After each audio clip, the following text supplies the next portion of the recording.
अब लिखो, पता लास्ट क्या लिखा था अपन ने? फ्यूचर लिखा था ना। हो गया पूरा? अगर ये क्वेश्चन आ जाए जो मैंने आपको लिखाया था, किसी समदेशी माध्यम विद्युत चुंबकीय तरंगों का संचरण की व्याख्या कीजिए, तो ये पूरा लिखना है।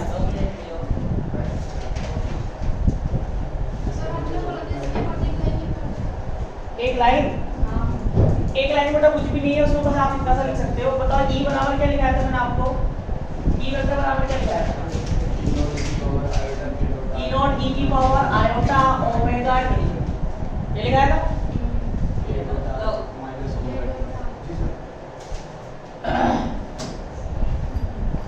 के vector dot R vector minus omega T, और बी वेक्टर क्या था? बी नॉट ई की power iota K vector dot R vector minus omega, यही था।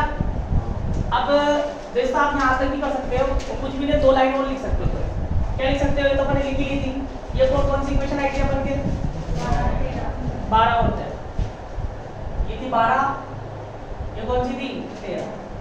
तब इक्वेशन 12 से बताओ, इसका अगर मैं del E vector upon del T लिखूं तो क्या लिखूंगा? ई नॉट ई की power iota K vector dot R vector minus omega T, और क्या आएगा आगे? क्या आएगा? Minus K iota omega, iota omega इसका माइनस, ठीक है। फिर इसको एक बार कर दो, del square E vector upon del T square बराबर, अब बताओ क्या हो जाएगा? माइनस प्लस आयोटा स्क्वायर, और क्या होगा? ओमेगा स्क्वायर, और ये क्या रहेगा? ई, ये हो जाएगा ना वापिस से, ये होगा। ऐसे ही इसी प्रकार भैया दोबारा करोगे तो वापस ई लिख देना। इसी प्रकार बी को लिख दो direct, del square B vector upon del T square, बताओ क्या आएगा? बी एक बार करेंगे तो बी नॉट ई की पावर ये बनेगा, इसमें ये बनेगा, plus iota square omega square, और ये आयोटा स्क्वायर क्या होता है? आयोटा स्क्वायर क्या होता है? -1 इधर आ जाएगा, इसको चाहो तो ऐसे लिख लो। आयोटा स्क्वायर क्या हो गया? माइनस का 1, इसको आप ऐसे लिख सकते हैं, del square E vector upon del T square, iota square minus का 1 इधर आएगा तो प्लस का, प्लस ओमेगा स्क्वायर ई बराबर 0। वैसे ही यहाँ भी del square B vector upon del T square plus का ओमेगा स्क्वायर बी बराबर, ये लिख सकते हो बस, उसके आगे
गया?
विद्युत चुंबकीय तरंग की प्रकृति अनुप्रस्थ होती है।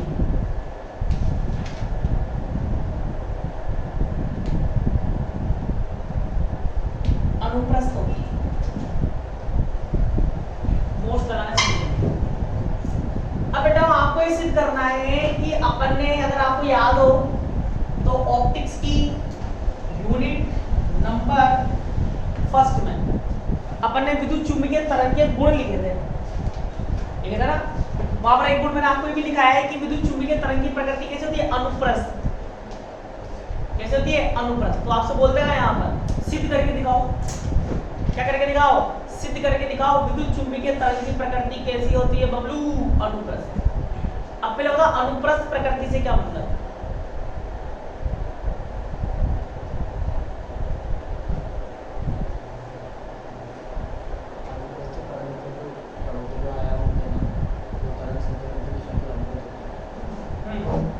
कंपनों के आधार पर तरंगें दो प्रकार की होती है। कणों के कंपन के आधार पर तरंगें कितने प्रकार की होती है? दो। कौन कौन सी? अनुदैर्घ्य तरंग और अनुप्रस्थ तरंग। अनुदैर्घ्य तरंग में क्या होता है? जिस दिशा में तरंग जा रही है उसी दिशा में कण कंपन कर रहे हैं, तो क्या होगी? अनुदैर्घ्य। जैसे ध्वनि तरंग। ध्वनि तरंग अगर इस दिशा में जा रही है तो माध्यम के कण भी ऐसे कंपन करेंगे इसी दिशा में। तो ये कौन सी तरंग हुई? अनुदैर्घ्य तरंग। और ऐसी तरंग जिसमें माध्यम के कण, तरंग जा रही है ऐसे, कण कंपन कर रहे हैं लंबवत, तो कौन सी होती है? अनुप्रस्थ। जैसे प्रकाश तरंग। तो आपसे ये बोल रहा है कि सिद्ध करो कि विद्युत चुंबकीय तरंग क्या है? अनुप्रस्थ प्रकृति की। कैसे सिद्ध करोगे? अरे 2 मिनट में सिद्ध कर देंगे। क्या कहते? मान लो x दिशा में तरंग जा रही है, तरंग कहाँ जा रही है? x दिशा में। तो कंपन किस किस में होंगे? कंपन किस किस में होंगे? y और z में। y एक तो किस में होगा? y में। एक किस में होगा? z में। एक किस में होगा? y में। एक किस में होगा? z में।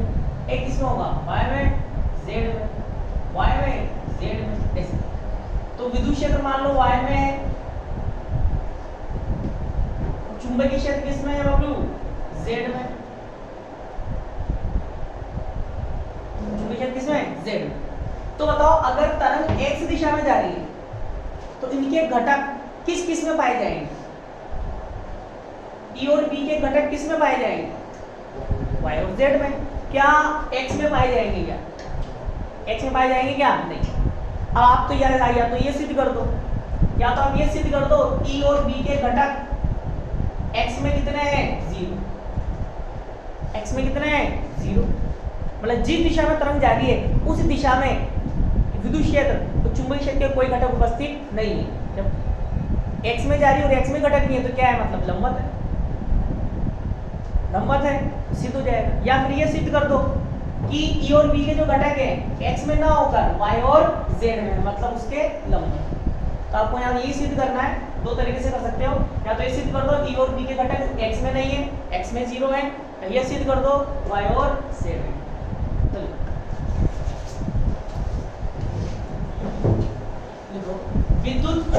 तरंग में विद्युत चुंबकीय तरंग में विद्युत क्षेत्र और चुंबकीय क्षेत्र,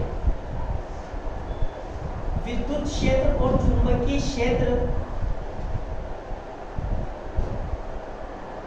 परस्पर लंबवत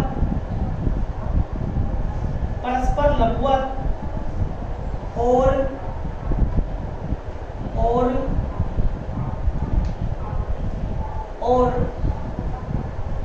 तरंग संचरण के अभिलंबवत,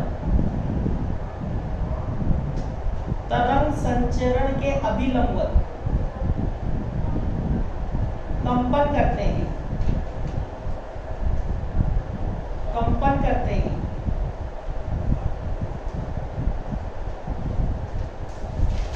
अतः विद्युत चुंबकीय तरंग की प्रकृति, विद्युत चुंबकीय तरंग की प्रकृति अनुप्रस्थ होती है। विद्युत चुंबकीय तरंग की प्रकृति अनुप्रस्थ होती है।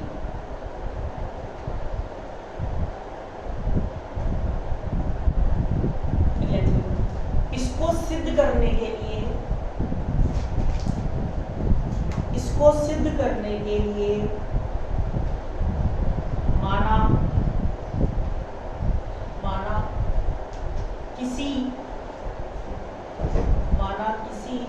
समदेशिक आवेश रहित, समदेशिक आवेश रहित और धारा मुक्त क्षेत्र में, धारा मुक्त क्षेत्र में विद्युत चुंबकीय तरंग, विद्युत चुंबकीय तरंग प्लस एक्स दिशा में, प्लस एक्स दिशा में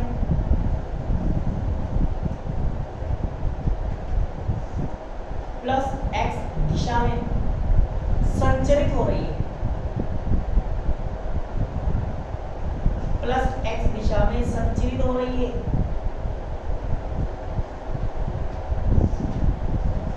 तब अब हम लोग क्या देखना, मैक्सवेल की प्रथम समीकरण से बताओ क्या होती है। डेल डॉट ई वेक्टर बराबर क्या हो जाएगा, 0। क्यों?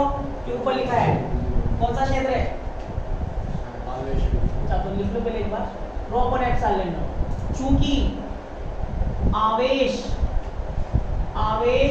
रहित क्षेत्र रो बराबर 0 के लिए, आवेश रहित क्षेत्र के लिए बताओ डेल डॉट ई वेक्टर बराबर क्या आएगा, 0। अब बताओ डेल का मान क्या होता है, डेल अपॉन डेल एक्स, इसको घटक रूप में लिखूं तो ई एक्स ये आएगा, प्लस क्या आएगा del upon del Y E Y, del upon del Z E Z बराबर 0। अब बताओ विद्युत चुंबकीय तरंग कौन सी दिशा में जा रही है, एक्स दिशा में। विद्युत चुंबकीय तरंग एक्स दिशा में जा रही है, तो बताओ क्या वाई में परिवर्तन आएगा क्या जेड में परिवर्तन आएगा क्या, नहीं। तो क्या लिखेंगे, चूंकि विद्युत चुंबकीय तरंग प्लस एक्स दिशा में संचरित है तो del upon del Y del upon del Z बराबर 0, मतलब वाई और जेड दिशा में क्या आएगा, 0 परिवर्तन आएगा। तब क्या होगा, इक्वेशन 1, इसकी इक्वेशन, तब इक्वेशन 2 से भाई ये तो पहले ही 0 है, ये तो 0 हो गए। अब बताओ ये क्या है, ये क्या आएगा, del E X upon del X बराबर कितना आएगा, 0। इक्वेशन कौन सी, 3। क्या सिद्ध हुआ यहाँ से, एक्स दिशा में विद्युत क्षेत्र का जो घटक है वो कितना है, 0। तो ये तो दो तरीके से सिद्ध कर सकते हैं, या तो ये सिद्ध कर दो E और P एक दिशा में नहीं है, या ये सिद्ध कर दो E और P x में ना होकर क्या है, लंबवत है। तो पर हम दोनों तरीके से सिद्ध कर देंगे। चलिए इससे हो गया कि विद्युत क्षेत्र का जो x दिशा में कोई घटक उपस्थित नहीं है। तरंग x में जा रही है, तरंग कहाँ जा रही है, x में, फिर भी x में घटक उपस्थित नहीं है।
अब ऐसे ही मैक्सवेल के द्वितीय समीकरण से मैक्सवेल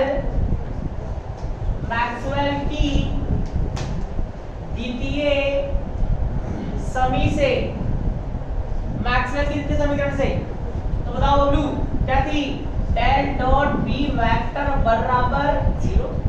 ये थी डेल का मान वही del upon del X B X, del upon del Y B Y, del upon del Z B Z बराबर 0। वही वाली बात y और z, भाई तरंग कहाँ जा रही है, x में, y z में कोई परिवर्तन नहीं आए, del upon del y del upon del z बराबर 0। तो क्या होगा, del bx upon del x बराबर 0। Equation number 4। तो अपन ने ये सिद्ध कर दिया यहाँ पर कि विद्युत चुंबकीय तरंग x में तो जा रही है, पर ना तो विद्युत क्षेत्र x में कंपन कर रहा है, ना चुंबकीय क्षेत्र x में कंपन। लिखो तो ये देखा जाए तो सिद्ध हो चुकी है यहीं पर, और अपन ये भी सिद्ध कर देंगे कि x में तो नहीं है, फिर कहाँ है, y और z में।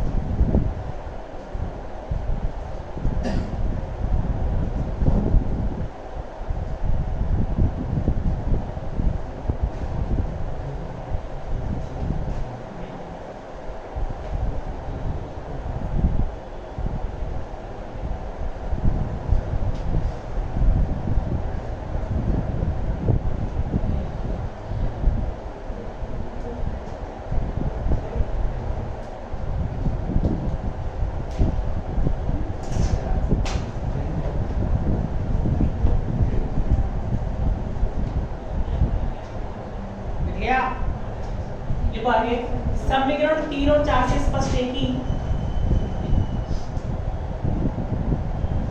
समीकरण 3 और 4 से स्पष्ट है कि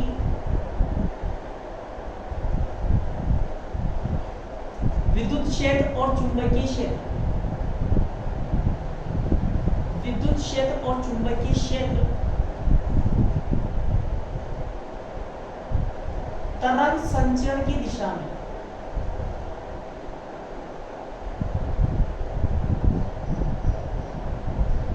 संचरण की दिशा में कंपन नहीं करते हैं।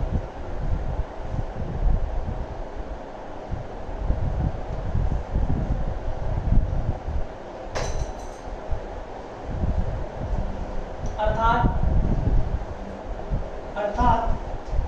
विद्युत क्षेत्र और चुंबकीय क्षेत्र दूरी के साथ नियत है, दूरी के साथ नियत है। ये तो अपन ने सिद्ध किया किससे, दूसरी और तीसरी से। क्या सिद्ध किया, दूरी के साथ दोनों नियत है। देखो अपन ने एक साथ एक बार क्या सिद्ध कर दो, समय के साथ भी नियत है। हालांकि ये सिद्ध हो गया वैसे तो, पर ज्यादा नंबर में आ जाए तो क्या करेंगे, लंबी लंबी देंगे। क्या करेंगे, लंबी लंबी देंगे। वो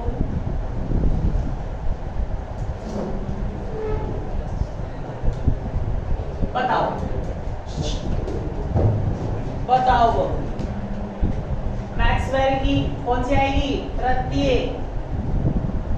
मैक्सवेल की तृतीय समीकरण से बताओ क्या थी मैक्सवेल का तृतीय समीकरण, डेल क्रॉस ई वेक्टर बराबर माइनस का del B vector upon del T. है ठीक, तो हम तो बोलो डेल क्रॉस कैसे हल करते हैं, सारणी विधि से, आई के जे के के इसके मान क्या होते हैं, del upon del X, del upon del Y कितना है 0, डेल अपॉन डेल जेड कितना है 0, ई के मान E X E Y E Z. इसको भी घटक रूप में लिखूं, घटक रूप में, डेल अपॉन डेल जी क्या आएगा, बी एक्स आई के बी वाई जे के बी सेट ठीक है। तो सबसे पहले आई केप के लिए बताओ क्या होगा, क्या आएगा, आई केप क्या हो, del E Y upon del x.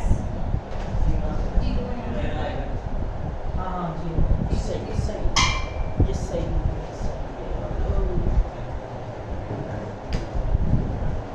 क्या आएगा, आई के 0 माइनस का जे के वो चू चू 0 आएगा।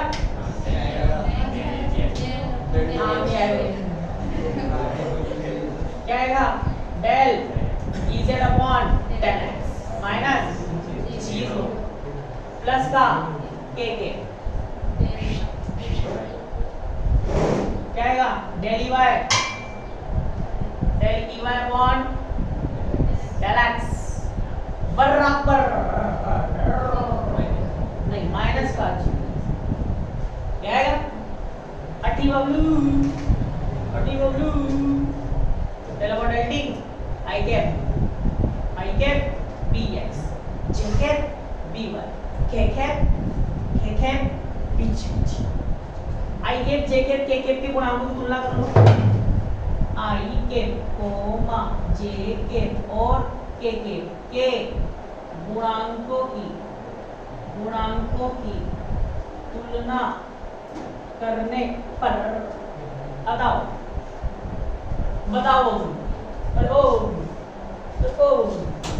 Del upon del T B X बराबर कितना 0। कैसे बताओ, del upon del T B Y खत्म हो, del upon del T B Y minus से माइनस की धज्जियां हो गई, बताओ क्या आएगा, del E Z upon del T ये बनेगा, हाँ वही डेल एक्स कोमा और बबलू del B Z upon del T बराबर क्या बनेगा, माइनस का डेल ई वाई अपॉन ये तो यहाँ भी सिद्ध हो गया। क्या सिद्ध हो गया बताओ, तरंग का जारी x में, देखो चुंबकीय क्षेत्र का x में कोई घटक उपस्थित नहीं है, देखो y में है z में, तो साथ में भी सिद्ध हो गया अगर b y में है तो e z में होगा, अगर b z में है तो e y में होगा। तो ये तीनों चीजें एक साथ सिद्ध हो चुकी है कि x में तो कंपन नहीं कर रहे, किस में कर रहे हैं, y और z में कर रहे हैं। अगर चुंबकीय क्षेत्र y में करेगा तो E z में करेगा, अगर ये z में करेगा तो ये y में, तो दोनों परस्पर लंबवत कम सिद्ध हुए कि नहीं हुए? चाहो तो चतुर्थ समीकरण से भी कर सकते हैं, पहले इनको फटाफट।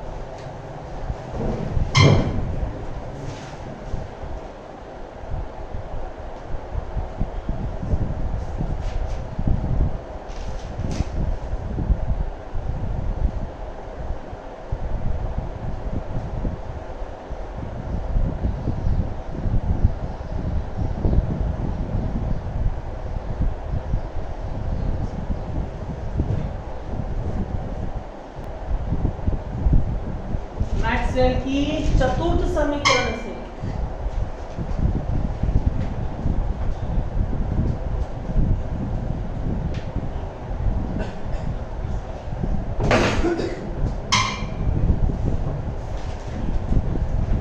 क्या लिखेंगे?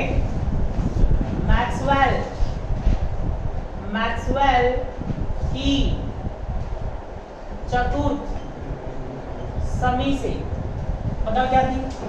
डेल क्रॉस बी वेक्टर बराबर mu naught J vector plus mu naught epsilon naught del E vector upon del T. ये थी।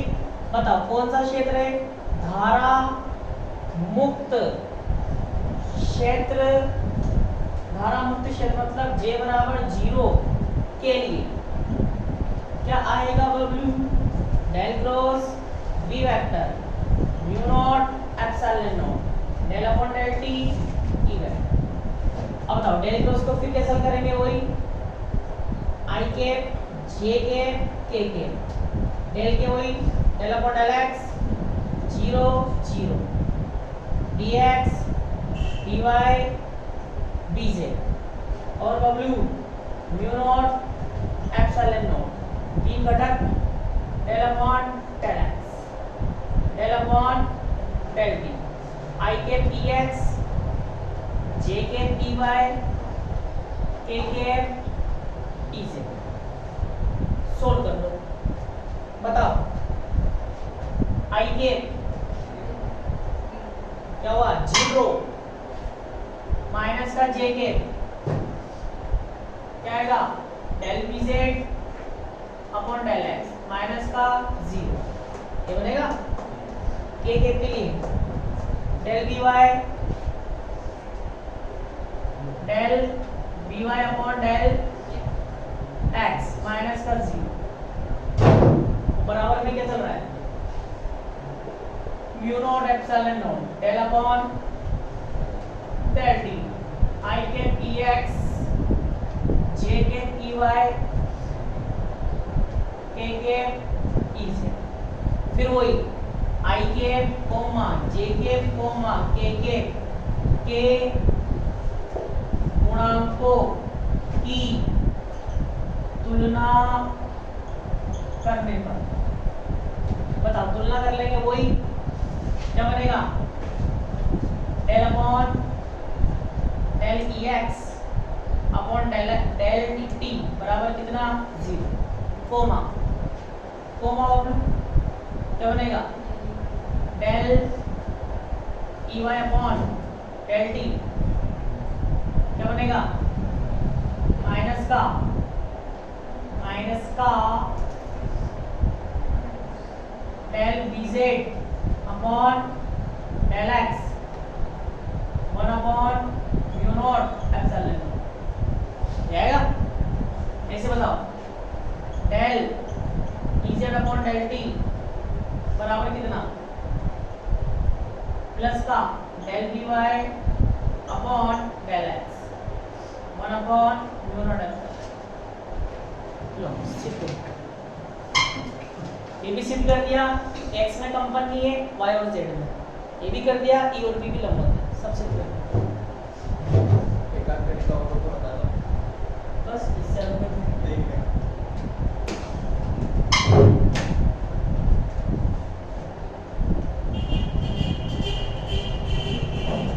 सर ऐसे छोटा क्वेश्चन ज्यादा नंबर में आ जाए तो फिर लंबी लंबी फेंकनी पड़ती है क्या वहाँ पे? हाँ लंबी लंबी देनी पड़ती है। कैसे देंगे मतलब? ऐसे नहीं है, देखो लंबी लंबी। अब देखो मैंने कितना बड़ा कर दिया। जो है वो सही। जो है जो सही, हमें सही लिखना पड़ता है।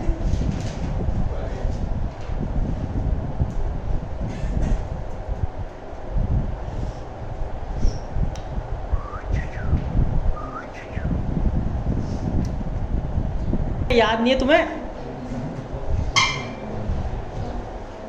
लिखो।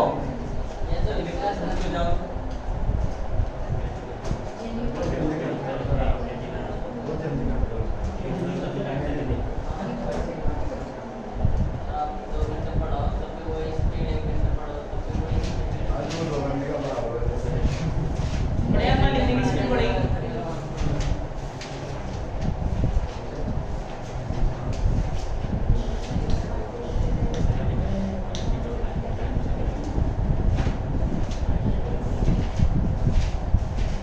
पढ़ाना शुरू कर दो तुम। आप जो पहले फिक्स कर दो डेमो का टेस्ट चेक करना तो कैसे चलेगा हमको दे देगा पैसे मैं पेपर बना के सेंड कर दूंगा।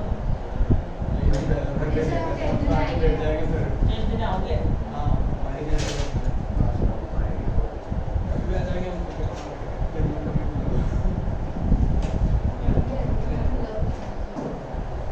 लिखिए एक लाइन को भी जैसे अतः स्पष्ट है कि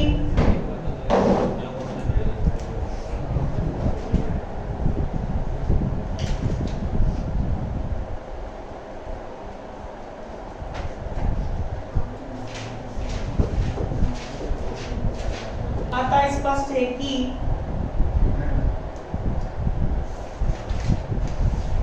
विद्युत चुंबकीय तरंग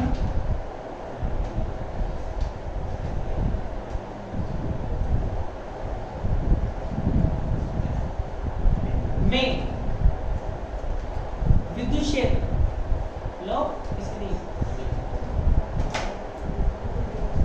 और चुंबकीय क्षेत्र, विद्युत चुंबकीय तरंग में विद्युत क्षेत्र चुंबकीय क्षेत्र तरंग संचरण की दिशा के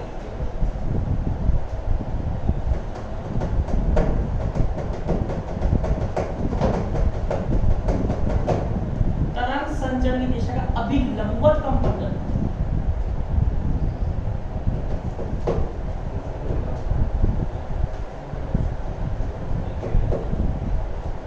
विद्युत चुंबकीय तरंग में विद्युत क्षेत्र चुंबकीय क्षेत्र तरंग संचरण की दिशा के अभिलंबवत कंपन करता है। अतः विद्युत चुंबकीय तरंग की प्रकृति अनुप्रस्थ होती है।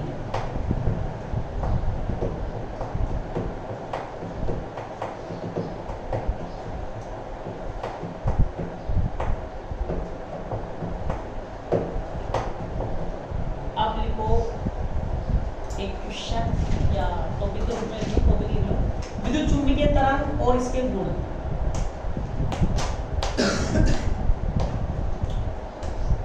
विद्युत चुंबकीय तरंग और इसके गुण।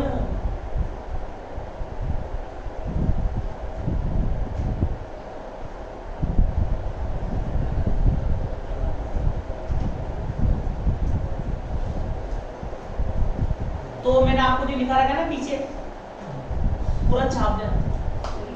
पहले मैंने आपको विद्युत चुंबकीय तरंग की परिभाषा लिखा रखी है, देखो देखो अब लिखा मैंने। फिर पूरा लिखा रखे, 2 पेज का पूरा मैटर है वो। हाँ, पॉइंटिंग सदिश लिखा रखा है, ऊर्जा घनत्व लिखा रखा है, तरंग की तीव्रता लिखा रखी है, वो सब ऐसे चीज यहाँ पर छाप देना है। आगे बात समझ में, ये यूनिट क्या हो गई आपकी समाप्त।